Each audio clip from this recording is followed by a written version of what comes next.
How about now?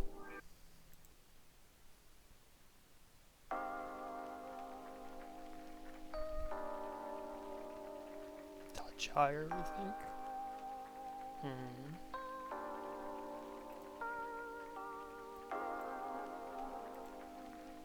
That's probably as far as I'm gonna make it go.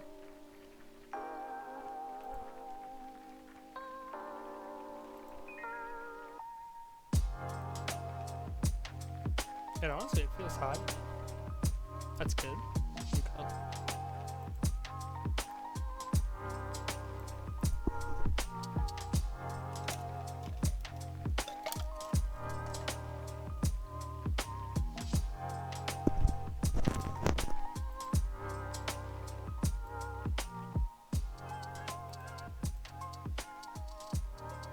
This is as loud as you're gonna get me. So if that's the case, we'll put the music back down.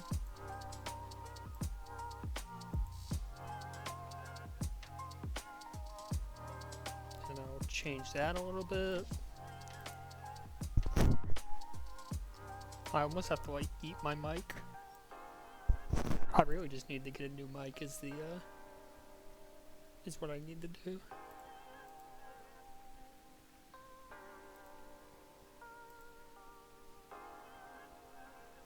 I am on well, I'm on Streamlabs. You know what? Try that. Is that any better for me? Yeah, no, I had a yeah, I thought of that HD. Yeah, what I had was, and I just realized it. I had a compression filter on myself. I'm gonna turn myself down now.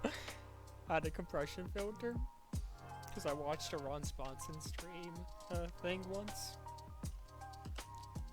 and he was able to, like, when he yelled, it was like he was able to keep it at like a good tone of voice. And I was trying to mimic that, and I don't think I did as well as he did.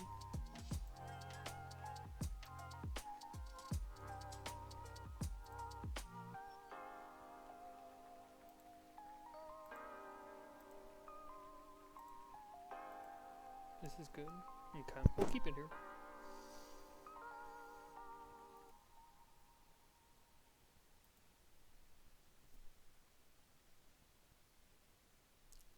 We'll give it right till 10 o'clock before we get started, I think. Nipple, thank you for the follow.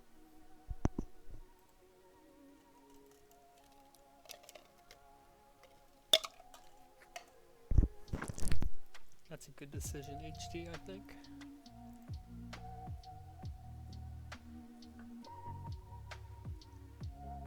Are we gonna have our weekly edition of Model Talk? That's what I want to know.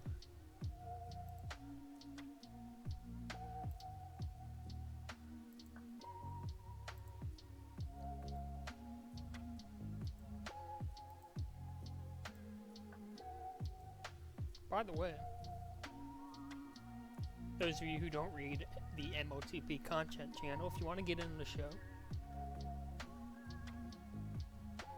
make sure you join the Pike Curious Discord. I've got a link in chat. You can join that. Hop in the Nightcap waiting room voice channel, and we will drag you into the stream voice chat as we go. Give me your takes.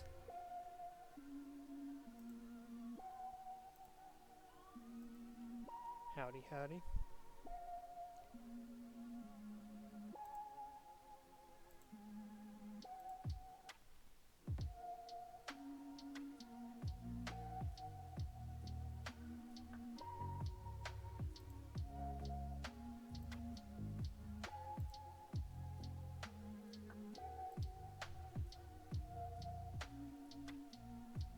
it's about that time. Ladies and gentlemen, welcome to the Nightcap episode 2, MLTP Week 2 reaction. We have trade rumors, we have free agency. I think a lot to discuss for this week as I adjust my camera. We're on a little bit of a time crunch because Waynes is playing in the tournament. So before we bring him on, we'll touch on Waynes for a second. Big trade between Nuclear Jutes and Returns of the Jedi, and actually we have members from both teams in our voice chat. We can quiz each of them. It's button for PK's the trade, so a swap of offenders. Nuclear Jutes giving up PK, receiving button, and with that, I'm going to bring Waynes on, and we'll get his opinion on why the trade was made, and see what he's got. Waynes, how are you? And are you with us? What's up, man? Thanks for having me on. Absolutely. So I guess we led with the button for PK deal. Can you shed a little light on why you made the move and what it means for you guys? Yeah, it's interesting. As I was thinking about it earlier tonight, the question kind of came to my mind. Well, how come I was willing to trade PK for button, but didn't pull the trigger on trying to get PK for sugar? And I guess it was timing more than anything. We were still trying to make things work between myself and PK on offense, but I don't think I was feeling like we were having a ton of success. Some success, but not a ton. But we have the fortune, I guess, of still being ahead of our pod mates, or whatever we're calling them, the trailer park balls. And so I felt like we still had time to work together. Then the kneecappers picked up sugar, and then this week, we scrimmed, didn't have success again. Due to scheduling, PK wasn't going to be able to scrim anymore this week, so no more practice opportunities this week. And then kind of out of the blue, this trade offer came along. And, last season in minors, I had success playing with Corbe as my offensive partner. And one of the dynamics that really, I think, helped us succeed was that we were both pretty good at holding. And we pretty much led the league in terms of kind of a more obscure stat, handoffs and good handoffs. And so, looking at button stats and seeing, some similarities there in terms of his hold ability, that just kind of seemed like, okay, maybe this might be a better fit. And altogether, there's certainly not any kind of animosity or anything like that in the trade. EK's been great on the team. He's been great on the mic, great with comms. But I think maybe we have an opportunity with Button to have a little bit more success. One other thing that I struggled with a little bit with PK is his voice is just a little bit quieter, and I was having trouble hearing some of his comms, and that's just me being an old fuck. So there you go. So I want to, and thank you for the detailed explanation. I guess I want to dive into, so you went quickly by not deciding not to pick up sugar, and I guess obviously I was the one that ended up picking him up. And I guess my first reaction was I was shocked at how many teams passed on him being a majors drop, who is, in my opinion at least, should be one of the better offenders in the league once he starts playing. I guess what changed between the drop, the pickup period where you had the chance to take sugar, what changed in between then and then basically today, right? Or maybe yesterday when you decided to make the trade for Button? Yeah, a couple other things that were kicking around in my head in terms of sugar, because certainly I considered it, but at the time that that decision needed to be made, I still wanted to give my original squad a chance. I still probably had uh, some amount of pride that is misplaced in my own draft picks and wanted to prove that I made good decisions, I suppose, That's which natural, yeah. is which is silly, but maybe there's a little bit of ego there. Um, I had also seen some comments that Sugar had made in I think it was just Miner's chat or something, or actually I don't know where it was in Discord, making some kind of offhand comment about not wanting to be on the teams that were at the bottom of Miners. And I may have misinterpreted that. I really don't know. I didn't pay a ton of attention to it, but at the end of the day, even though I want to win badly, Tag Pro is an outlet for me, and it's for fun, and it was enough of a question mark, and there were enough other good reasons to stick with PK at that point that I felt like, I could go ahead and pass on Sugar. And then today, as we were discussing the trade, PK himself even reached out to me and was like, "Hey, if you want to go for this, I'm good with it as well." So, with that as the last kind of, um, I guess, piece for me, it made sense to pull the trigger. Gotcha. And we've got a representative from the other team who gave away button for PK in our waiting room. Would you mind if I moved on to them to get their perspective?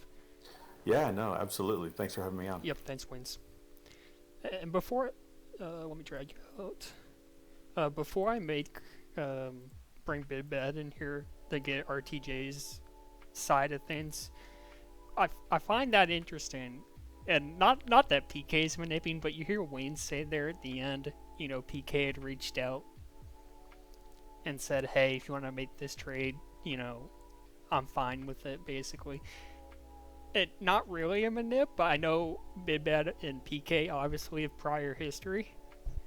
I wonder how much that played into PK's willingness to go to RTJ. I wonder if he saw the team as a better fit for him, and we'll get maybe some confirmation on that from Big Bad as we drag him in here.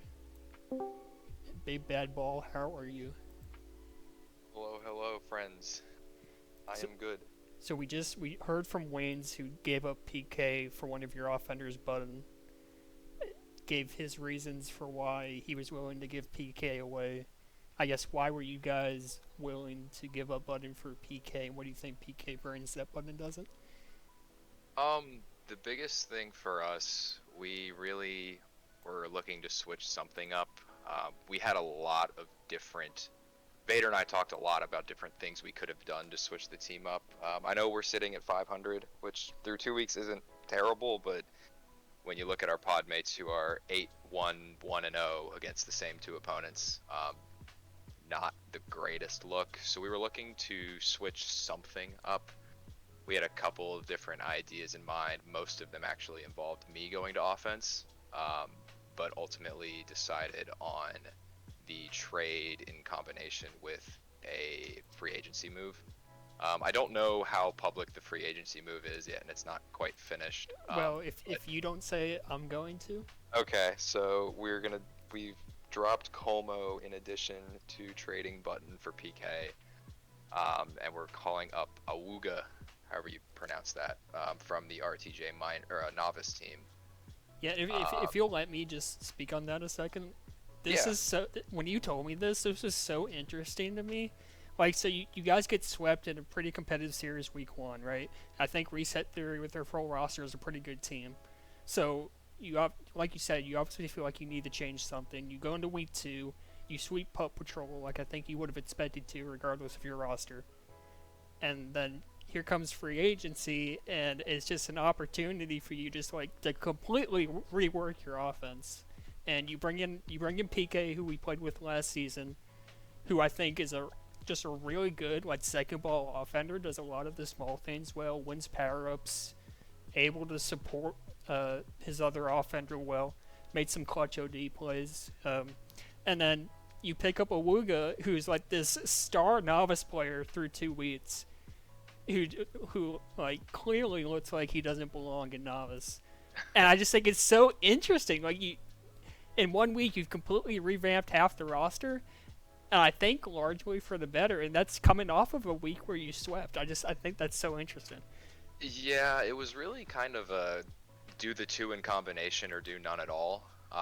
This is not a, you know, insult to Button or Colmo at all. I think both of them are pretty good. I still think Colmo is disgusting with the flag. He just needs to iron out. He's just really raw. But really, it was kind of more of a, just like you mentioned with PK, gets a little bit more stability. Button is very aggressive, which is very good in certain situations and very bad in others. So we're kind of, I view it as a stability move, even though Awuga's kind of unproven in minors yet. He's got the 10-0 gasp in novice through 2 weeks and kind of not even really close on what is, in my opinion, the best novice team. Now, there might be some bias there, but, you know, I think it was a move that is for the better, like you mentioned.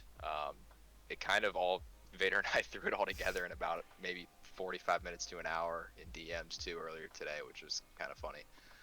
But we had been kind of discussing options for a while. Part of me is kind of sad that I don't get to play O again, but I think it is for the better that I stay on D. Yeah, so... I would agree with you. I think the potential of your offense now is so much higher than it was. And just with Awuga being that wild card, that's potentially like just a super mechanical, good offender that I don't think you had with Button and Colmo. I mean, Button's been really good. He's really high up on the cap leaderboard. He's really high up on the hold leaderboard. So there's definitely a high ceiling there. But I think this is ultimately going to stabilize us a bit, which is what we need. I know you said that the team we played week 1 was a really competitive series. That was probably some of the most hectic, uncoordinated tag pro I've ever been a part of. Yeah. So, you know, we're way behind in our pod. So we're trying to make an improvement there. And I think it's for the better. I do think Colmo and Button are both going to do good. I think Button's going to do really good on the team he's on now. But yeah, this is kind of a also familiarity thing. I mean, you said it. I've played with PK for forever. Him and I go way back, so I definitely wasn't opposed to making that move. Gotcha. I guess since I have you, just one more unrelated. Your opinion on Sugar falling to my team? It's surprising. I did think that one of the bottom teams, I shouldn't say bottom, but one of the lower teams down would have picked him up. You know, I know there's some history there with you and Sugar as well, which is kind of, I don't know, maybe part of it, but it would not surprising at all that you didn't pass on him. It's a little surprising that some of the other teams didn't. I really thought Pup Patrol would pick them up after we swept them week 2, just because they were, I think, first or second in priority and would have had, that's an instant upgrade to any of those teams. But you know, it's early in the season. There's a lot of teams have confidence in who they've picked, so I don't necessarily blame them, but it is surprising. Well, now that you say that, I'll ask you one more. Do you think the early free agency deadline was a mistake in that regard? Because you still have bottom teams that are hoping that their roster is good and it's not. There's pros and cons to having it early and to having it late. You know, last season we had a later free agency, and the teams that maybe would have benefited more from getting those minors or majors drops didn't necessarily have the time to claw their way back into position that you kind of are hoping to do with a free agency. But at the same time, you could have a team that's had an off week 1 or 2 pick up a massive pickup in free agency and then run the table. I know there were jokes in the Discord about my team purposely throwing week 2 in order to pick up Sugar. That wasn't going to happen. I'm not that person, but that was a possibility for teams. I could see that being tempting, but yep. I'm glad it didn't happen. I also just hate losing in general, so you're not going to catch me throwing games. Yep. I think on that note, we'll end it. Big Bad, thank you for stopping by. Appreciate it. Yeah, of course. See you, man.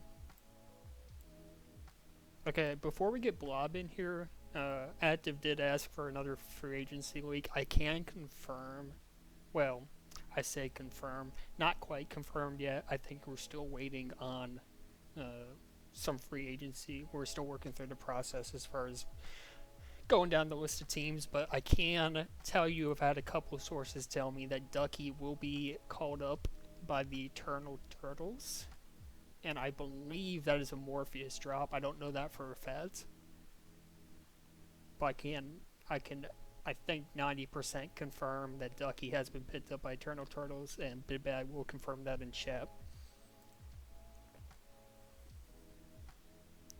So an interesting move, I think. So, and I'll divulge this now since we're on the subject. So, yeah, Eternal Turtles has been trying to trade one of basically anyone besides Natty in order to improve some of their roster. That came after week 1, I think. From Homie was the kind of like everyone's on the table except for Natty. So not super surprising to see them make a change. Yeah, I tried to make a trade for Nipple. It didn't happen. I'll tell you that too. And I say tried. It was soft. It was soft. But I did ask. So I think slim chance that Nipple was ever going to get traded, but it was a possibility. So that was curious. I think some other trade rumors that may not necessarily be super public. ABO had Jarvis on the block. I don't know. From what I understand, they're still trying to trade him. I don't know if they're going to be able to. But that was an interesting one for me. I'd attempted before dropping Chauncey to make a 1-for-1 swap between Chauncey and Bird Reynolds. And that didn't happen because they don't want to trade Bird, they wanted to trade Jarvis. So that was interesting. And as far as I know, they haven't found a trade offer good enough. Otherwise, I'm assuming we'd be talking about how Jarvis would be traded instead of potentially being traded. So that was another interesting one I saw. I saw Omnivore was on the block too. I think that's quieted down some after they had a pretty good week in week 2, the Ball Stars did. I haven't really seen that go anywhere, so I think maybe movement on Omnivore kind of has cooled off. And I think that's all the rumors I know. So on that note, I'm going to bring in the Epic Blob, my clone and one-time free agent pickup in novice that I traded in a week. Blob, can you hear me? And are you with us? Hey, what's up, folks? What's going on, Blob? What you got? Not much. Just, I want to add one thing to what you were talking about with BBB on the trade block. Sure. I think it's a tough position when it's only 6 weeks on a schedule. Like, if you do 3 weeks, it's halfway through the season, and maybe that's a little bit better. 2 weeks, you're a third through the season, which is a lot of it. But, like, you've only had 2 weeks with your team. So it's, I feel like it's kind of hard to gauge, like, whether you just need more time with the team to see how things go, or if things aren't working and you need to make a trade. Yeah, and so I kind of wondered because, like, so it's been 6 weeks, I think, since the merger, right? So we've had 2 seasons of this. Yeah. And the free agency deadline has shifted, I think, season to season. I want to say last season it might have been week 4. I don't know if you remember or not. I don't remember specifically, but yeah, I remember it being a lot later. Yeah, maybe it was week 3, but you saw, funnily enough, Sugar was another majors drop last season. Picked up by Cherry Bomb, and it improved the team, but with only like 3 weeks left, wasn't able to make enough of an impact to push him into a playoff spot. So I think you're right. It's this weird balance of like, well, if you make it too early, are you going to force captains to either A, not make a hasty decision, or B, make a hasty decision, right? And then if you make it too late in the season, is there really a point to allowing majors drops in because you're not going to make a huge impact on the roster? You know what I mean? Like, if you're not a playoff team, good chance you probably still won't be a playoff team even with the pickup. It's Yeah, it's an interesting dilemma. Would you extend the season, make it Yes. longer? Yes. I would like. Why can't we have an 8-week season? I think the main complaint was people don't want to play for 8 weeks, and then playoffs. Okay. I mean, Well- I don't know if that's valid or not, but I Okay. feel like that's Okay. what it means. What about? Because we have 8 weeks. Yeah. I mean, it's kind of long, but we have 3 seasons in a year, right? I think roughly, yeah. Yeah. Maybe what 4. if you have 2 seasons in a year, and then just longer seasons? Well, so I don't know, which season did you join? NOTP season 14, maybe? Yeah. It was 14. So we did a 9-week season 9 of NOTP, and just personally speaking, that was like, and I was in college then too. That was the grindiest. I mean, by week 9, I was so done with this game. Wait, how many weeks was It it? was 9. Oh God. Yeah. So I Not really. I don't know. It's a tough line to balance. Yeah. I mean, maybe. Yeah. Yeah, it's tough. I mean, come on. All these people play tag bro year round. Anyway. Like, we're all fucking playing every day. Either way, it's just sweating for a game night. Yeah. I don't know. It would be cool with like how many teams we have to like try it out. If I go for CRC next season, that'll be my my calling card. Well, Is I a think- longer season. I think that's another interesting point you kind of touch on is especially if we have a 20-team tier. We kind of went over in the preseason how easy it was for like strength of schedule to have an impact on record and playoffs because you only play 6 teams in a 20-team Right. league. I think you're right in that if you were to extend it, I mean, the extra time aside, you're going to be able to balance out that strength of schedule a little bit better for sure. Yeah. Alrighty. Blob, thank you for stopping by. Yep. Talk to you Peace. later, man. See you.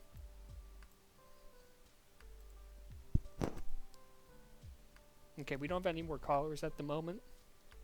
I will remind you that you can, in fact, call in and share your take. Discord link is in the chat. You can join the Nightcap waiting room voice channel. I'll drag you in if you have a take.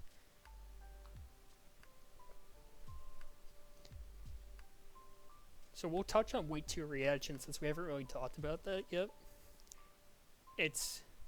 I was reviewing kind of the games, the scores, the standings today, just in preparation for the stream.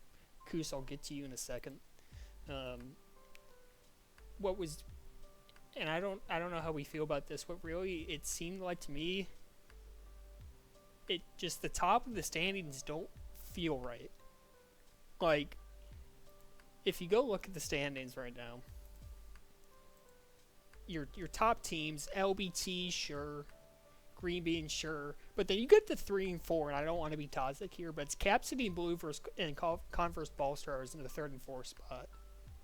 Converse Ball Stars, by the way, -3 captive, 4th overall in the league. Just after 2 weeks, this does not feel right. And I think partially it's a result of schedule so far. Like, you look at Converse Ball Stars' schedule, they won 3 games against Nuclear Jutes, who were 4th in waiver order, right? Bottom team. And they got blown out game 5, but that was a lag game, right? So I won't hold them against it too much. Second week, they played against Trailer Park Balls, who, by the way, are the number 2 waiver order team. So the 19th place team in the league. And so with those 2 series, they're 4th in the league, but I don't see it. I mean, their schedule's been soft, dude.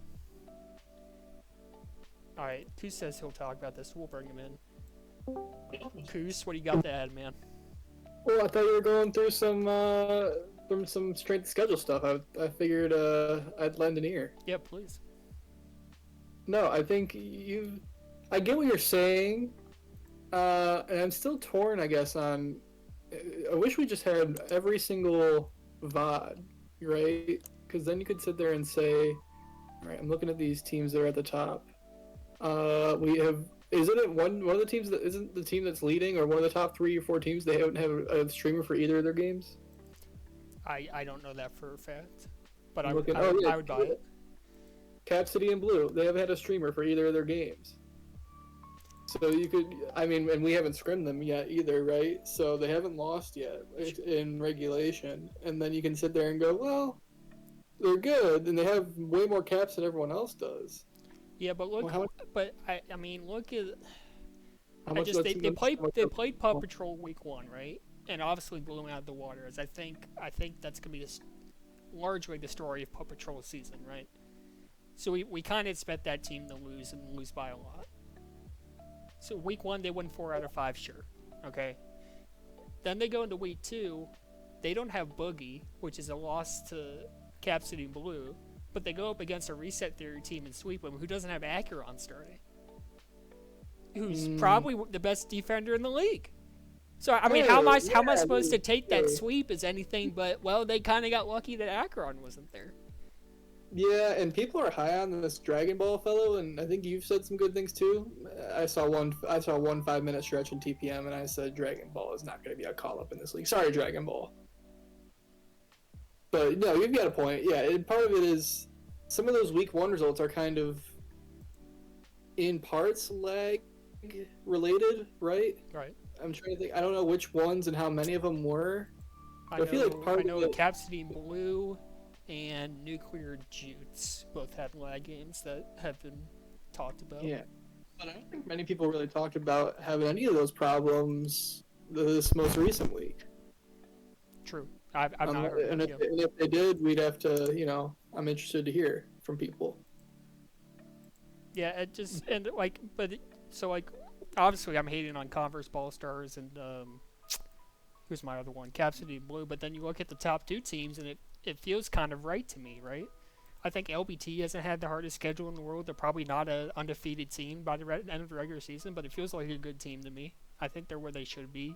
Green Beans, I've been championing all preseason as a Mooper favorite. They're 9-1, or well, I say 9-1, then the ones in OT win.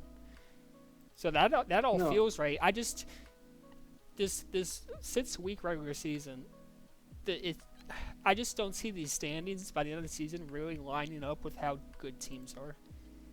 And I don't really think there's a good way to do it.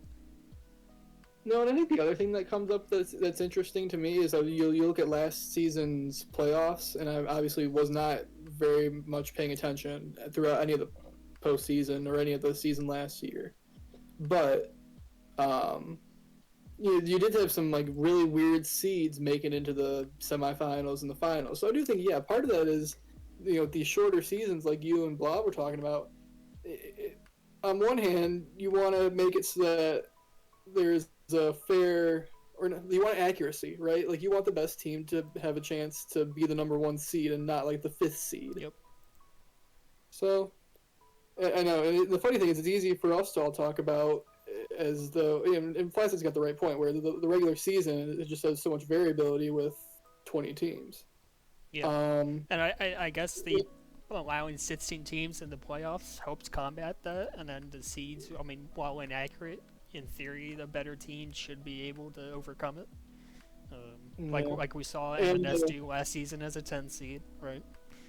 And it's easy for us to talk about because we're the ones that right now, if the season ended, we'd be on the outside looking in. No, we'd be in, dude, by like 1. Well, yeah, but like, the thing is, so personally speaking, do you feel like we're a 15th place team? No, and I will say, people I kind of think underrate these teams that we've played. Flaccid, Cat Puke, and Scorch. I mean, Scorch burned us, and Ballsack definitely played pretty well. And then you look over at KL, and KL's had success in 2 levels now this season. And I'm pretty sure he had a good week that in terms of like numbers that would have put him up onto the CAC leaderboard pretty high, because we played a really low scoring game with them, and now he has 17. And he's tied for like 4th or 5th. Yep. So. Have you gone into much? I missed like the first 10-15 minutes. Did you go much into like the reasoning behind why we made the move we made? No, I hadn't touched on it yet. We went straight into the button versus PK stuff. So if you want to kind of explain what you were feeling from the defensive side. So I thought the point Choxy made in Discord right after it happened, like in the morning, was like, I don't know why a team with like good defensive stats guys have wanted to trade a defender, but hey, that's not my thing. Well, I think that's a really flawed interpretation because it's almost like you're going to accumulate a lot of defensive stats if your flag's always being grabbed and taken out. True. I mean, look at Ginseng's team. Ginseng has the most returns in the league, and I don't know, look at where his team's at. They were nuclear jutes. They're like 16th or 17th. Yeah, so I mean, and Red Bull's got a lot of returns too. I think both of them are in the top 4 or 5. So the way we kind of saw it was, I think you noticed this too. The defense has a lot of good, decent stats, but it's really dependent on like, okay, well, do your teams have opportunities to cap? And the capping plays themselves. And we looked at them and we just kind of said, what's kind of the common thread to some of them? Yeah, and I don't want to trash on Jotzi too much. I think it's a 4-player, and we definitely noticed 4 players making the wrong decision in certain situations. And I think the he's benefit just kind of he's the kind of casualty of what's going on. Agreed, and I think the benefit of me switching the defense, I think I understand how you want to play a little bit better than Shotzi was able to. It seemed like you guys weren't on the same page with how you wanted to play defense, and I think that factored into it too. Yeah, and as much as you want to say you do or don't trust someone when you're out there, it does affect your kind of minute by or your second by second decision making, and you can trust a guy to stay ahead, but then does it allow you to do something like go and get a pup? And then it's kind of the granular and small level stuff that we kind of just I don't think quite found what wasn't at the level it needed to be. And don't get me wrong, we've played with teams, and I mean, you look at the teams we're going to play over the next 2-3 weeks, and we say, oh well, maybe that's allows us to show a different side of our game. But at the end of the day, Flaccid's right. The playoffs are what matters, and you want people that you can trust down there when there's 5 seconds left and your season's on the line. Yep, for sure. Okay, on that note, I'll drop it. I'm going to try to bring Active in here. Koos, thank you for stopping by. Hey, happy to be here. Go watch Bald Eagle and the rest of the crew on Mondays, and get more streamers in there. We love streamers. Very true. See you, Koos. Okay, Active's deafened at the moment, so I'll take a second because we haven't really gone in depth on it. And since Flaccid's bringing up some TPL stats, I'll add. I'm not very up there in grabs or hold. I can tell you I'm like 5th in long holds. I think Koos's thought about are we getting opportunities to cap, I think that's the correct thought. I didn't feel that we were, and we went through the reasons, but Active is on defense. We'll bring Active in here. Adarsh, how are you? And can you hear me? Yeah. What you got, man? I just gotta say, dude, I can't believe that they waived your offense restriction. Okay, I hadn't talked about that yet, and no shot. no, but I'm curious why it's an issue. I'm just saying, I find it weird how you can waive it to when you add a free agent. I feel like because you're restricted, the free agent, like, you have to cater your team to your restriction, right? It's not like if Jazz is like de-restricted and I draft her, and then because I pick up another D player, I can't just have her waive a restriction to switch to O, right? You have to live with that restriction. Well, so I guess is the alternative that I don't get to use my waiver order? I don't think that's a particularly fair solution either. You gotta work around it. I mean, you restricted to O. Sugar, I don't know, was she O restricted? Was he O restricted? Yes. Yeah, I just feel like you signed up with the restriction, planning on like you? Why did you restrict yourself in the first place if you weren't going to stick to Well, it? to be honest, and honestly, it's partially on me. I'd over-restricted because I didn't intend on captaining this season, and I didn't want to be forced to play defense because Smalley has a habit of drafting me for defense, and I didn't want that to happen. So then I became captain after some persuading, and I didn't. And when I'm running the roster, I don't particularly care what position I play. And really, I should have asked to change my restriction once I became captain. I didn't, obviously, so I'm asking now. And I understand what you're saying, but I think it's very clear that offense is the position I'm much better at.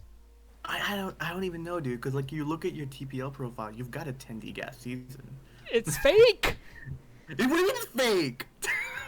How is it fake? It's bet elemented, bro. I don't have a 10 DGAS. My best D season is like an 8. I've been scammed by HD, guys. You've been scammed, dude. Been scammed. Oh no, it's misinformation at its finest. I know. feel like I can't believe it, dude. I've been George Santos. I can't believe it. Yeah, but no, I do think I understand your point, and honestly, if the CRC had made that argument, I wouldn't have admitted it, but I would have understood it. I just feel like, do you think you would have gotten more TCs if you were if you were 100%. de-restricted? I guess Whether you think it's a meaningful difference or not, the community thinks I'm worse at defense, and that's what matters. That's fair. You know. Yeah. Also, shout out to Gleg's team for beating Dingbat and Jazz. Yeah, I hadn't even gotten to that. We'll touch on that in a second, I think. Yeah, totally. Just fair play, Gleg. I don't know how you're coaching up these players, but they're doing well. Ray, Blaster, and Ray are soloing Dingbat and Jazz. And also, final question.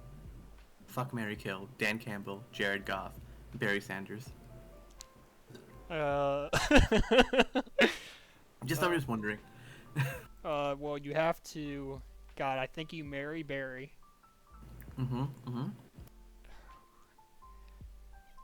You gotta bang Ryan Gosling, right? Jared Yeah, Goff. you You got it. So I hate to say that about Dan, but I think that's how that plays out. Yeah, no, I'm killing Dan. I do not want my kneecaps bit at all. I like my kneecaps, and I actually would marry Jared Goff, dude. You're not gonna marry the best running back of all time?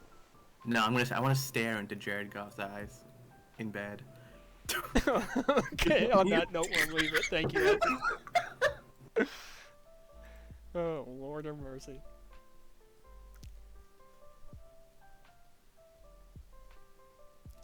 Yes, Sil did say it in chat. I did sub in. She is correct, and it did not go well. That's also correct. My internet at the time was not good. Okay, and we'll leave it at that.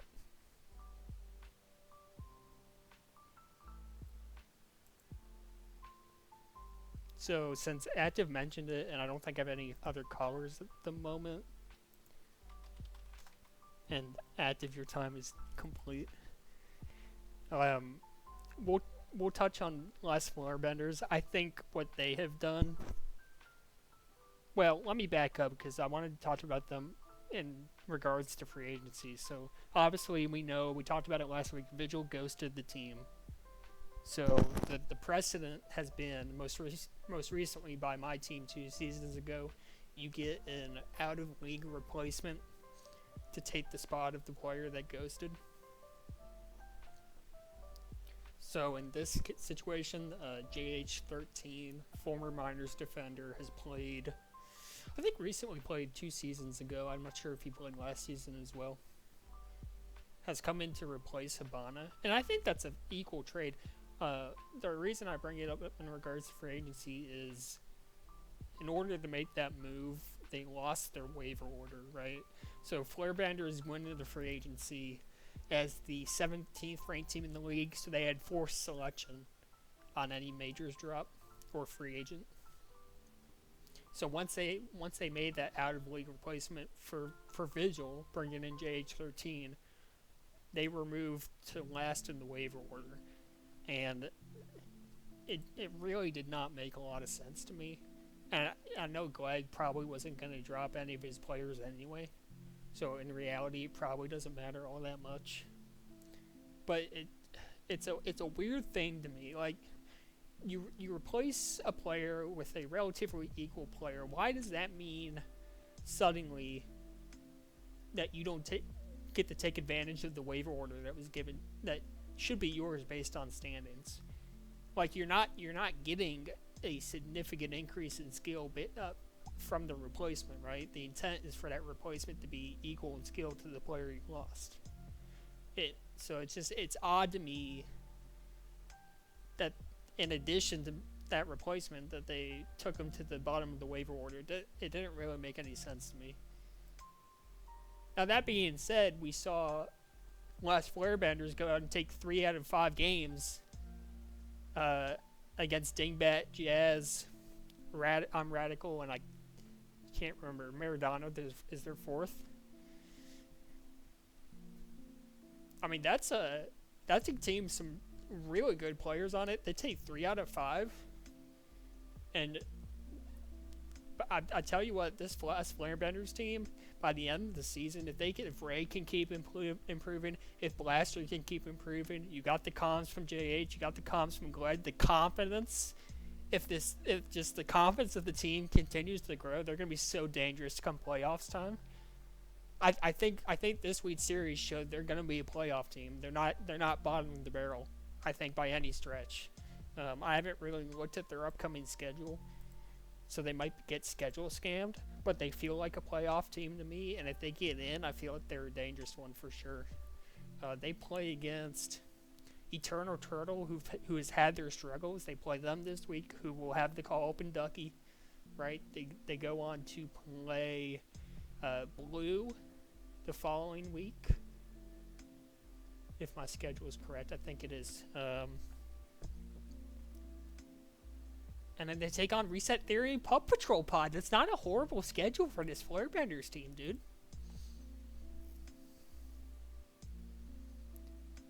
I think you take the results this week as a really positive sign.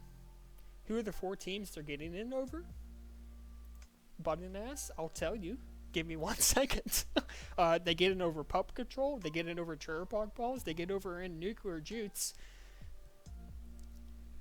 And they need 1 more. And by points right now, the next closest are Look What You Made Redo, who they just beat 3-2. Responsible is at 14. Bot Otters at 15. If Titan Blue cannot... So one of those 3. Look What You Made Redo, Responsible as Bottle Otters has to drop. I don't see any of the other teams dropping that are above them. I think my team obviously isn't going to miss playoffs, so I'm not pegging myself there. So talk on Bottle Otters for a second. There was one more leak before we get to HD. One more leak I did have. PK accidentally posted it in the BCR Discord. So Titan Blue has asked for an out-of-league replacement for himself because of his internet being so bad. So that's an interesting one. Week 2, I looked at his stats week 2. His game 5 game, he grabbed 21 times or something like that, 21 times, and had 50 seconds of hold, dude. Like, he's in shambles right now. I came in preseason billing him as the best offered in the league, MVP by a mile. And I guess his internet situation's not good right now. So Bottle Otters, if that doesn't get corrected, if they get a sub and the sub doesn't work out, I could easily see that as a team that falls out of the playoff picture if Flarebenders continue to win. I think that's a really interesting situation to watch. We'll bring in HD now. HD, welcome to the Nightcap. How are you? Oh, I'm doing lovely. How are you? I'm well. What you got, man? I want to back up for a moment, if you'll allow it, to Absolutely. the OOLL. Right, out of league replacements. I think you know, you take a certain risk when you draft these people. I think the majority of the time, the people who need an out of league replacement for themselves tend to be people we expect it to come from, right? Well, I guess I think I would push back on that a little bit. I would say Really? Vigil ghosting, he was That- the least likely out of that team to have done that, in my opinion. Really? He's the only Okay. one that. Well, I say Gleg. Gleg has played multiple seasons, but he's played I think 3 or 4 seasons in a row with no issue. Okay, well, maybe we read people differently, but personally, I think I'm not shocked when Sugar needs a replacement. I'm not shocked when Hibana needs one. I'm not shocked when Titan needs one. These people make sense to me. And I think you take a certain risk by drafting them. And I don't think that losing waiver order is a very big punishment either. I think that's perfectly fair. It's a minor cost you pay for taking a risk on these ghostier players. Well, I guess my question would be, and I think I made this comment in captain's chat, if you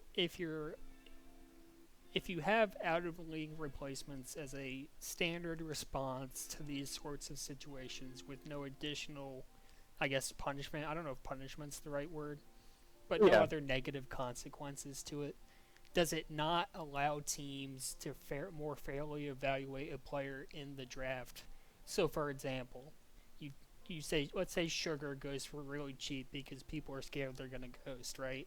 And then they stick around for a full season, play with a really stat team, win a championship. Is that more fair than everyone knowing they'll get a replacement if they do ghost and him going for fair market value?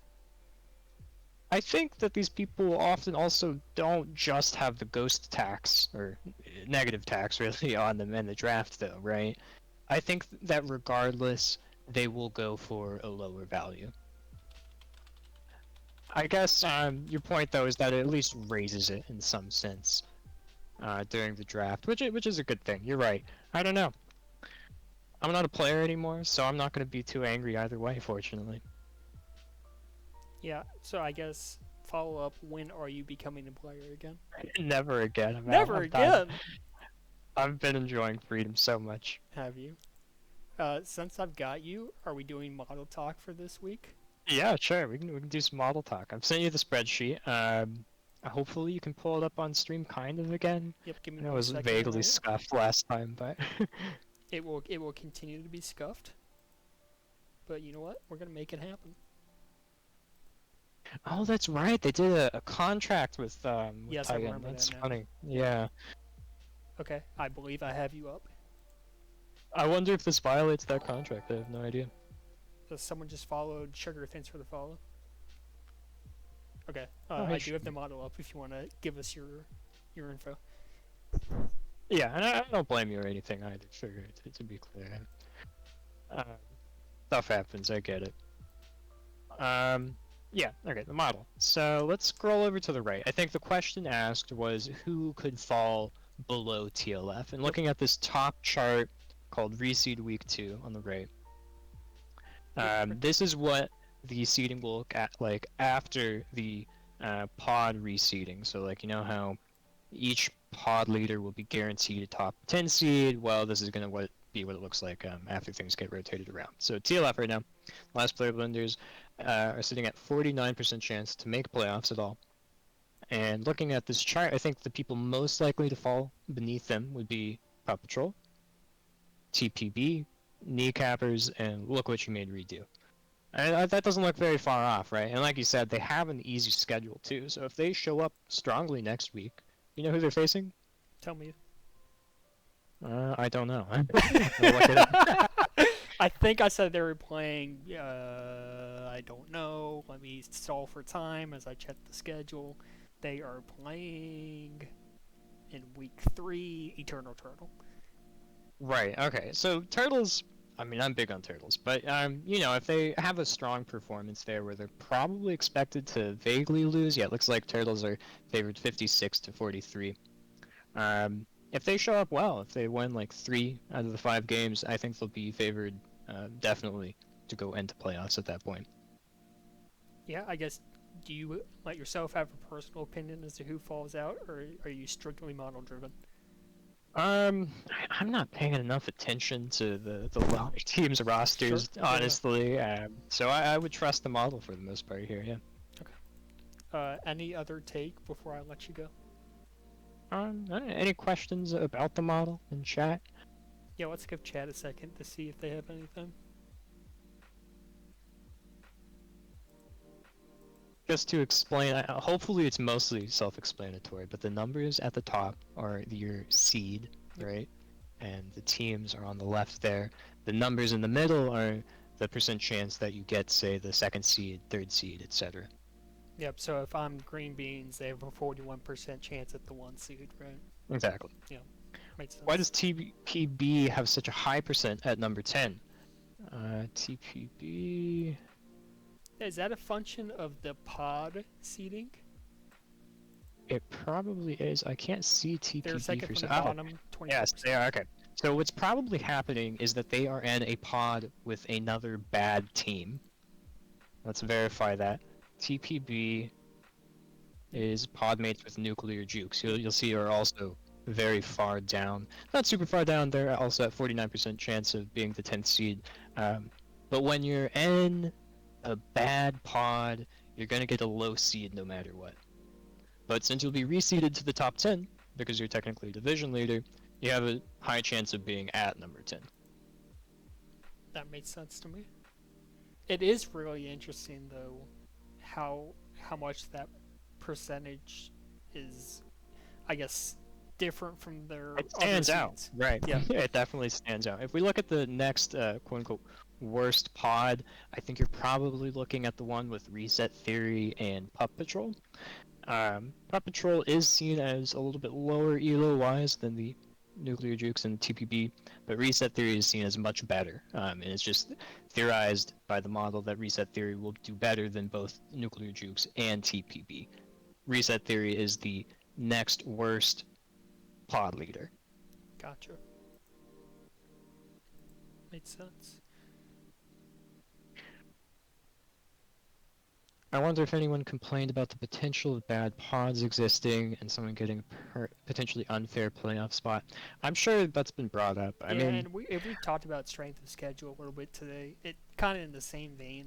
I think any way you do it, and maybe you're smarter than I am and have a different solution. I think any season in which you play 6 teams in a 20-team league, you're never gonna have correct seeding. yeah, you're never going to have perfect seeding. You're absolutely right. But, I mean, if you can't make the, top 16, Right. do you really deserve a playoff spot? I don't necessarily disagree. A lot of teams are making it, and I think that kind of balances out the any potential issue of there being weak pods. Yep. And I wouldn't say that Nuclear Jukes aren't deserving of getting playoffs either. They're maybe not deserving of getting 10 seed. Maybe they deserve somewhere more like 14, 15, but I don't know. They'd still be in playoffs, and I like the idea of there being some interesting wild card shenanigans. M&S. Yes, One always fun when last a season. low seed manages an upset, even if they're not really a low seed. Yeah. It's kind of like I don't know if you watch March Madness or are interested at all. Oh, for But sure. the sure. classic, like, what is it, like a 12-5? Oh you my know? god, when are our playoffs? Is it going to be March Silver They're Madness? gonna be in March, dude. Oh my god, it's actually going to be March Madness. Wait, that's sick. crazy. Let's go. The seriously planned it. Oh my god, that's genius. We can make some March Madness graphics. It's great. Yeah, it'll be fun. Okay, HD, I'm gonna let you go. Yeah, thanks so much for having me. Yep, thanks See ya. for stopping by, man. See you. Okay, as a reminder, now that we've gotten rid of HD, you can in fact get in and share your opinion, share your takes. You can join the Discord link that I've just posted in the chat. There is a Nightcap waiting room voice chat. You can hop in there. As Plastic says, I would love to have Glad come in and talk about his Week 2 series win. And talk about the growth of his team, what JH brings to the team. Would love to have you in. I think you guys are one of the most interesting stories of the season. For sure. No other trades that I'm aware of. I didn't ask around too much, so there might be something that others are aware of. We kind of went through the rumors already. I recapped it earlier. Jarvis on the block, Omnivore on the block. At one point, Eternal Turtles had most of their team on the block. I obviously was looking for a trade to improve the defense. That didn't materialize, and I picked up Sugar, which I think makes us better. No other trades that I'm aware of besides the PK for Button trade. And can I be honest with you? So we talked about with Big Bad, how that revamps the offense for RTJ. And Wayne's gave his thoughts on what that does for his team. And maybe I'm underrating Button. And I'll be fair, I've not seen him play a ton. So I'm speaking a little out of my depth here potentially. But Button to me does not feel like it improves that team enough to make a playoff run. Just personally speaking.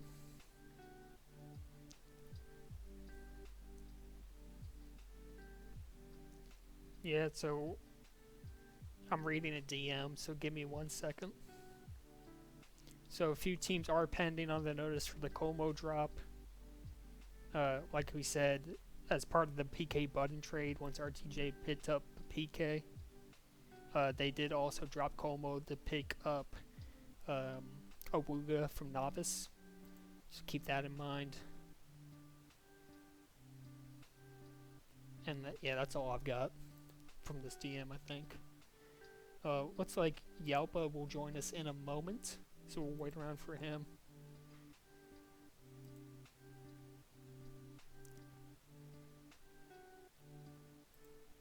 I guess I think while we wait for HD, we'll kind of talk through a couple other week 2 reaction. Koos and I went through it. Like I said earlier, I don't really think the standings reflect reality all that much. And like we said, they might not reflect, like even by the end of the regular season, they probably still won't. I was really shocked to see, so Eternal Turtle goes 4-1 against Responsibles this week with Ducky playing. So Ducky obviously earning herself to call up with how she played Monday, presumably. But that's a pretty decent Responsibles team, I think, that they went 4-1 against. Like Kelvin, I think, a really good offender. Thank you, Flaccid, for tuning in if you're headed out. Jake and Ara seem like they form a pretty decent defense. Thanos Ball, a good second offender. So that's I think a really good series win from Eternal Turtle. Who ends up playing O now, actually, now that I think about it? Ducky, Natty on defense, right? Is that right? Or is it Natty on offense? Ooh, that's a question for Yalpa. Because it's Ducky and someone, and I don't know who they trust to play offense. I think Natty's played both before. I'm not sure about Nipple. But it's kind of the same thing that I did by switching positions, right? Like one of their players is gonna have to switch positions, but I think overall it makes the roster composition better. So just like putting Sugar on O and me playing defense, I might not be the greatest defender in the world, but I think it improves our defense and improves our roster overall with the addition of Sugar. I think Eternal Turtle is kind of in the same boat with the Ducky pickup. They have to switch one of the defenders to offense, but I think it makes for a more well-rounded team and probably allows them to play, I think, a more cohesive team.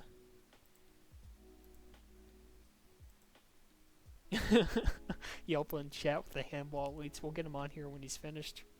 I don't think the minors team plays 4D. I think that's just the majors team. At least from my understanding.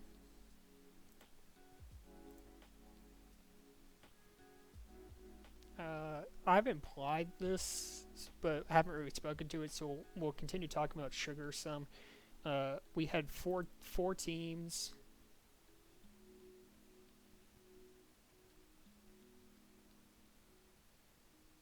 Yeah, I've got some members of the team saying they don't play 4D. I don't know if that's a lie or not. Hopefully Yelpa will clarify for us. But we'll talk Sugar just real quickly, how the 4 bottom teams bassed on him. I thought that was a really weird sequence. Like, I basically, when we sent DMs in to start the drop process, I basically said, hey, on like the off chance that I get the chance to pick up Sugar, I'm dropping Jotzi, right? And I sent that message, with the thought that me getting Sugar was not even remotely a possibility, right? So I start sending DMs to captains who are higher up on me in the waiver order. I'm like, hey, you have the chance to pick up Sugar. If you're gonna do that and drop someone, can we just make a trade ahead of time for your dropped player so that I can kind of get a jump on the rest of the waiver order, so I can, maybe get a better player than I would have waiting as the drops kind of went through the process, right? So that I would trade them Chauncey, they would drop Chauncey for Sugar, or something like that, right? And one by one, I get these messages back that say, yeah, we're not picking Sugar up. And it's a weird thing. Like, Pup Patrol, I've heard it from Ice Plat. They just like the 4 that they have. Like, personally, they're like a really fun team internally, is what Ice Plat was telling me, and they didn't want to mess with the chemistry that they have together. And that's fine, I guess. But I don't think they're going to be a competitive team. They haven't been so far. And that was just, that's an odd decision to me. Like, I understand you like the team, but I think the goal of this league is to be competitive. If you want to be buddy-buddy, there's a novice league for that, in my opinion. So that was a weird move for me, or I guess a non-move for me. Trailer perk balls, I was equally dumbfounded by. You see Flaccid in chat saying that the players that make most sense to drop would be the player making the decision. I don't necessarily disagree with that. Because I think if you think who's dropping on trailer perk balls, you would think it's Randy, right? And there was some discussion about that in Miner's discussion, how he would become an NPC if he were to do that. And honestly, that would have been the best move for them, I think. And obviously, I'm sure Randy wants to keep playing, or maybe doesn't even think himself as the person who would have to be dropped, but he obviously felt that, he liked his team and the potential it had. They moved on. Flarebenders obviously didn't get a crack at Sugar because of the free agency decision. I think for similar reasons as Pup Patrol, they weren't going to drop any player. I think Gleg likes the team that he has. And the players personally, and the Nuclear Jutes, you can make the argument that Wayne's is the one that should drop himself. I don't really buy that. Obviously, they traded PK, and if they were willing to trade PK, I think they would have been willing to drop him as well. I think the upgrade from PK to Sugar would have been massive. So yeah, I'm surprised it got all the way to me. I'm surprised I was able to put Sugar up. I just thought it was a big misstep in a league from these bottom teams in a league that's supposed to be competitive. I thought they made non-competitive decisions, and I guess that's their right, but I think it was wrong, to be honest with you. Let's get Yelpa in since he was asking first. Yelpa, welcome to the Nightcap. How are you? I am good. How are you, Mr. Anka? I am well. Give us the handball weights first and foremost. Okay, so you know that the United States men's national team won 2 games at the IHF World Championship and finished in a record high 20th place out of 32 teams. I can announce at this moment that the CEO of USA Team Handball has resigned from his position effective the end of this month. Wow. And that there is an interim CEO coming into place starting March 1st, and a executive search for a new CEO of USA Team Handball will then commence. So I want to make sure that everyone out here who has management experience has their resumes ready and roaring and ready to travel the world and the search and the goal of sport.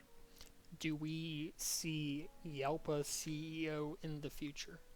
Oh no, that would be a pay cut. A man's That would got be to ask. That would be a pay cut. Okay, so let's move on to minors here. Tell me a little bit about the Ducky call up. Does your team actually play 4D? What's going on? What is this 4D thing coming from? We do definitely not play 4D. I can tell you that right now, from the bottom of my feet to the top of my head, we do not play 4D. The Ducky call-up was just so... We love Morpheus. We love him a lot. Morpheus, if you're listening, we love you so much. Come to the cookout. You're welcome. It's just we had an issue with Morpheus not being available for practices and having a schedule which wasn't congruent with the rest of the team. And we just wanted to make a decision to get somebody in who had been in the Weed the People system in the past, which Nabi and Hippopotamus had all been in, and I had streamed for and played 60 minutes in, and we wanted somebody that we knew would be available early in the evenings. That makes sense. Yeah, and so Ducky, we knew Ducky, and we knew that Ducky prefers to play early, and that her schedule meshes with ours, and we knew it. We could count on her to be there for scrims and for games. So we made the decision, and we really hope wherever this free agency process is, that someone will pick up Morpheus because he absolutely 100% deserves to play at this level. There you go. Anything else you'd like to add? That's really all I was curious about was the Ducky pickup. So I think you had questions about who's on offense for us. Oh, I did. That's right. Yeah, who moves though? Then in that case? I mean, Natty is D restricted, but I mean, based off the logic that you had, I would think that maybe if I were, say, Prow or Homie, I would use that logic to try and open Natty's restriction. And However, well, that's an interesting question to me because I think you're right. Number one, that'd be an avenue for them, and two, I think Natty's played both ways well enough that I don't know if they could, like, I think you could make the same argument as I made for myself with him, right? That he's equally as valuable or less so on offense or defense. I mean, we think he's a better defender than offender, and but you know, I mean, if it worked for you, and that is the line that the CRC set in its judgment at this time, why not make the ask? It's not a strict authoritarian thing like, how dare you, sir? How dare you go against the rules? No, it's not like that. It's just, okay, they've set a line. Let's see how that line applies to the other 19 teams and the other 79 players in this league. Yeah, that makes sense to me, and honestly, I kind of hope you guys do it just to see how it turns out, because I think that's an interesting case if you guys were to do that. Yeah, I don't know if we're actually going to do it, but I know, you know, homie, if you're listening. What's the phrase? I don't know the phrase. Stay ready or something. Oh no. But seriously, getting away from things that have affected life in the nation's capital recently. Awkward. Yeah, no. In terms of offense for our team, it is Ducky and I playing offense. Absolutely, 100%. Interesting. Okay. Yeah. Well, I'm looking forward to catching some of your games in the future. And Yelpa, thank you for the handball leads and the Eternal updates. We'll talk to you later. No problem. See you, man. Bye. Peace.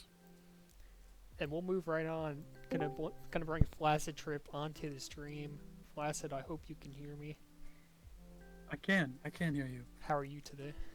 I'm doing very well. Thank you for asking. How about yourself? I'm doing all right. What you got, man? Well, firstly, I would just like to say thank you for this wonderful content. I was looking forward to it all night, and it has been everything that I wanted. Earlier this week, I was thinking about because there was only one majors drop. I got to thinking about like what we were talking about in chat earlier, which is that I think in the cases of some of these teams who had the opportunity to add that majors drop, the player who, when I look at the teams, maybe makes the most sense to drop is the player who's making that decision, and I don't know that they would that they would want to drop themselves, right? No one wants to do that, and when you there's other things to look at too. It's like, okay, I think there's other things that lead into those teams making the decision to not drop any players, because if that decision maker sees themselves as like a weak link or whatever, then I also think that they might be less likely to drop their other players, because they look at the four of them playing and think, well, I'm not outplaying these three players, so they don't deserve to get dropped. Sure. But I agree with what you were saying, in that that's not necessarily a competitive mindset, which can be fine. But I think that's what sort of we resulted in seeing. Like on Pup Patrol, if I were making decisions on that team, I probably would have dropped Goat for Sugar. But Goat is the captain, and he obviously chose not to make that decision. If we look at Trailer Park Balls, their team is Randy, Selfie, Drufa, and S. That one I think is a harder decision to make, because I think S has missed some time. Agreed. Drufa is kind of a weird player. Like, he kind of likes to troll a little bit, but he put up really good stats before. Very capable stats as an offender, so I don't think you necessarily drop him. Selfie, I think, is probably like the highest pedigree player on that team. And then Randy is the captain. So again, I don't think he wants to drop himself. I don't think he wants to drop any of the other three players. And so they made the decision not to do that. And then you kind of keep doing that up the line. And I think even up to like the last Floor Benders is an interesting one. I don't think that they had any intent in bringing Sugar in, and that's why they made the move they did. They have their guys. They were going to get their guys. And so they wouldn't have done it. So I think your team became the first team who was, and obviously this is why you got the opportunity, the first team who would have taken that drop. But as you continue moving up the standings, I think the number of teams who would have made a drop for Sugar, the frequency of how often those teams would do the drop increases. Like, if you look what you made Redo, I think they would have taken the drop. If you look at Responsibles, I think let's see, I got to look at the roster quick, but I think they would have taken the drop too. I would agree with you too. They would take that drop, and as you move up and up and up, I haven't looked through the whole things, but I think most teams probably would have taken the drop. Yeah, so I find that very interesting. And don't you think, when that's the case, is that not an issue for you when the bottom teams it just doesn't make sense to me that we have a league where these bottom tier teams are passing up on a drop that their better competitors would take gladly.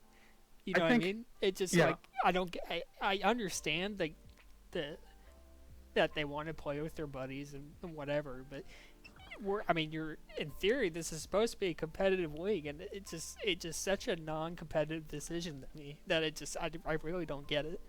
Well, there's 2 points that I would like to talk about here, and one is that I don't know necessarily that Sugar would have been a good fit on those bottom teams either. So I think Sugar makes a better impact on your team because you have a player in yourself who is of a pedigree that those other lower teams don't have. And I think that is part of why Sugar will excel on your team, is that it's like a two-pronged thing. I don't know that Sugar can necessarily come in and be a carry ball if the surrounding cast is not up to snuff or whatever. So I think that plays into it too, in terms of maybe why those players or those captains did not make that decision. But I also think that this is a result of something that we talked earlier about in the night. Well, not we being you and me, but you and Blob. I think this is kind of a result of there being 20 teams, because when you expand to such a vast number of teams, the difference in quality of the playing captains becomes more variable just by virtue of there being so many. And so I don't know. I don't know exactly what my point is here, besides apparently shit talking those bottom teams, which I didn't mean to do when I came in here. But I find it interesting, and I think that this is something that we maybe wouldn't have had as a problem with regards to a majors drop going to a team who was maybe more competitive than a team who deserved the majors drop. I don't think we would have had that problem if we had, say, 16 teams. And I find it interesting that in the case of you getting the pickup, you were team number 16. That's an interesting point. So, yeah, so I think, I don't know, I think looking at this is another instance of looking forward to next season and thinking, okay, can we really handle a tier this large, or, you know, with such a short season and with such, captaining is not like that. I don't know, I think it's another point towards maybe this tier should be a little smaller. And I think that would go hand in hand with potentially expanding majors to, you know, have 2 more teams, and then also expanding. I think Novice could very easily handle 2 more teams as well. I know it doesn't line up with the perfect playoff system where everybody makes it, but I think that would be fine. I think 2 teams could have been added to both of those tiers, and so as we look forward to next season, I think this is another kind of indication that maybe we should go look at like a 12, if signups remain the same, a 12, 16, 10 system as opposed to a 10, 20, and 8 system, especially when you consider the other problems about the vast number of teams in 20 teams being like super variable schedule. And I don't think pods was a bad way to offset that, and I think 16 teams making the playoffs is going to kind of equalize that. People who deserve a shot will get a shot at winning the championship. But yeah, I don't know. I find it very interesting, and as I looked at the teams from the bottom up, I think it was weird to me, but just interesting to talk about that those bottom teams. I would like to be inside their head in terms of understanding their thought process about why they didn't make the move. So all of my rambling is me trying to get inside their heads and think, okay, is that why they did that? And yeah, so I don't know. That's all I have to say really about it. I don't know if you have any thoughts about it, and you can speak on it or share those thoughts as well. But I have nothing else more to say. I've rambled long enough, so I will listen off the air. Thank you for having me on the show. Yep, thanks, Flaccid. Yeah, and I think Flaccid's point about the quality of captain as we got to 20 teams is a salient one.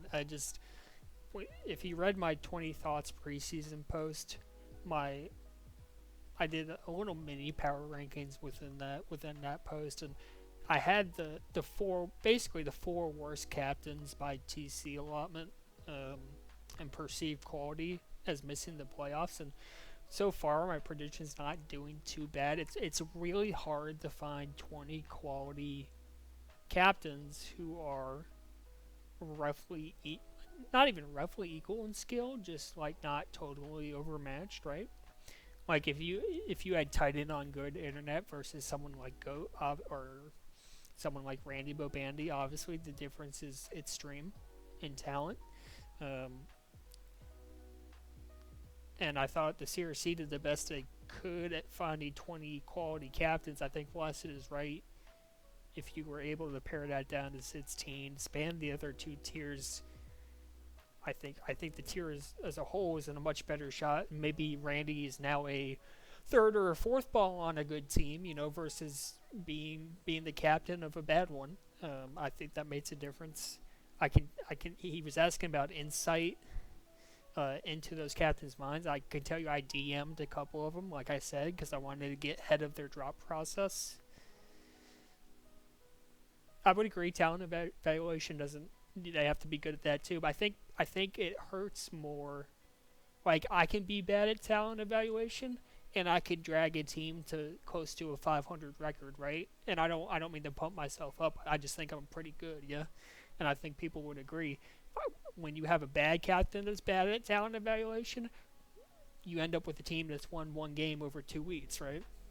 And I think that's the issue. I think if you're able to find more parity in your captain selections, or stronger captain selections, I think the talent evaluation, while still having an impact, doesn't have as outsized of an impact as maybe it's having this season with like Randy or Goat, right?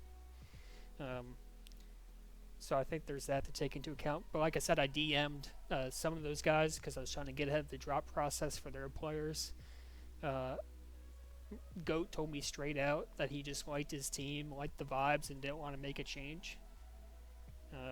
Randy had told me he was going to watch the film back, see if he needed to make a change. We got to I think it was the Tuesday deadline, right? Maybe it was Wednesday deadline.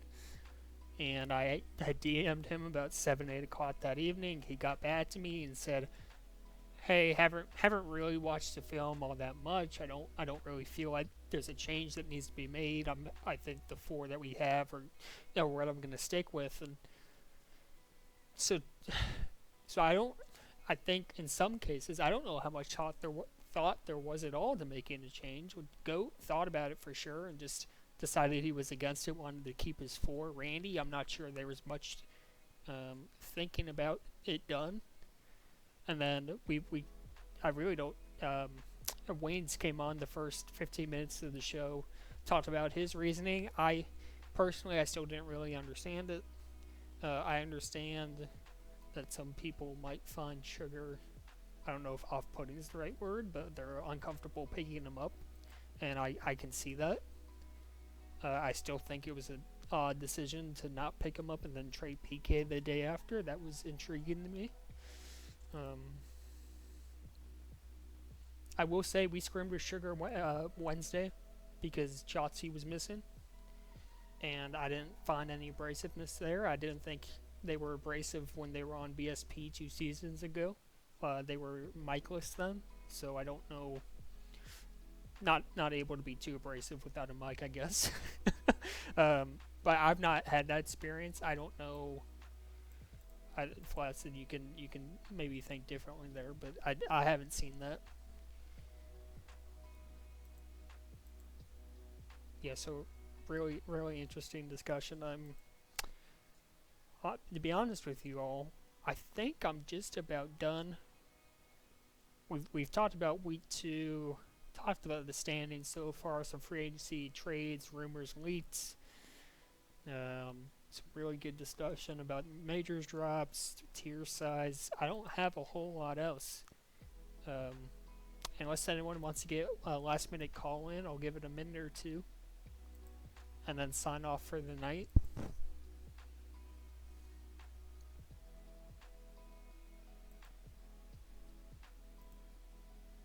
Yeah, but like I said, thank you all for tuning in. Those of you who've stuck through this entire time, I don't know why you have, but I appreciate you doing it. Again, don't know how consistent the schedule is going to be on this thing. I was out of town this week, so waited until tonight to do it. I'll try. Maybe not a weekly thing, but maybe give it another week or two. My match of the week for week 3. That is a good question. I did not talk about that. Obviously I think we're up there because we want to see what the new team looks like, right? And I think the interesting angle, we're going against Nuclear Juice, who made the swap of PK for Button. So I guess it's 2 teams that tried to make moves to improve themselves, right? We picked up Sugar, Nuclear Juice get Button for PK. Kind of maybe the added spice, if you're looking for it, is obviously Wayne's is Chotzi's brother. So is there a little bit of a revenge game for me dropping his brother, right? I think that's kind of fun. I think another interesting one is going to be Flarebenders versus Eternal Turtle. Obviously, Eternal Turtle goes 4-1. They pick up Ducky this week. Flarebenders seem like their team on the rise. I think that's a good one to watch out for. If Acuron's back against Pugrats, I would love to see that matchup. And nothing really screaming off the page to me. I think Cap City and Blue gets another easy matchup this week against Ron Stoppables, or at least an easier one. So maybe expect them to continue to dominate, maybe when they shouldn't. I think Ball Stars get exposed this week for Screen Beans. So. Do I think my team will win our pod? I don't think so. I think we're too far back. I think these first 2 weeks have just handicapped us too much. Like, you guys are 9 points ahead after 2 weeks. It's not impossible. I don't know that we're going to be able to make the ground up, especially because we share opponents, so you're going to have the same easier matchups that we are. So I expect to be a quote-unquote wildcard team. We have a couple people in the waiting room. Let me get KL in here first. KL, how are you? Oh, hello. What you got, man? No. You were talking earlier about the 20 teams, and my God, it's awful. I actually hate it. What do you not like about it? I mean, it's just, you got players who just should be playing novice, just not playing novice, and credit to them, they're still very good, but like, at that You want to point, name some names?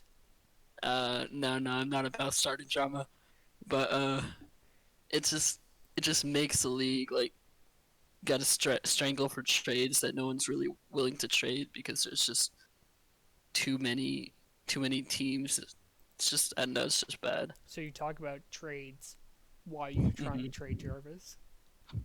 Well, he's dealing with college. He's not really scrimming. He's a little laggy. It's just, it's bad. But like, he's getting an Ethernet cable, so maybe that'll fix it. but What was Who knows? the most I guess the most enticing offer that you've gotten for him so far?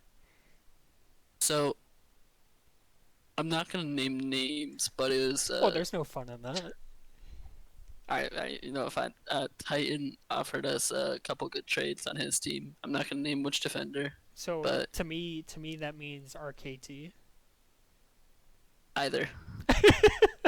Interesting. Yeah. Where so you guys are you're like midway up the standings right now. Do you feel that's an accurate representation of your team at the moment? I mean, I think our offense is a little carrying, and Bert is actually kind of insane. It just Jarvis is good. It just they kind of like don't really calm well, or at all for that matter. So that's the only problem that we've been having. But I mean, we're fixing that, and I think it'll get better. Well, maybe after this frat party tonight and Jarvis gets laid, he'll start playing better. I doubt it. Okay. He'll start playing worse. I've got Gleg in here, so let me get to him. But thanks, KL. Appreciate it. Yeah, I'll catch you later. See ya. Gleg, how are you? Doing great, brother. How are you doing? I'm doing well. Congratulations. Big 3-2 series win this week. Absolutely massive.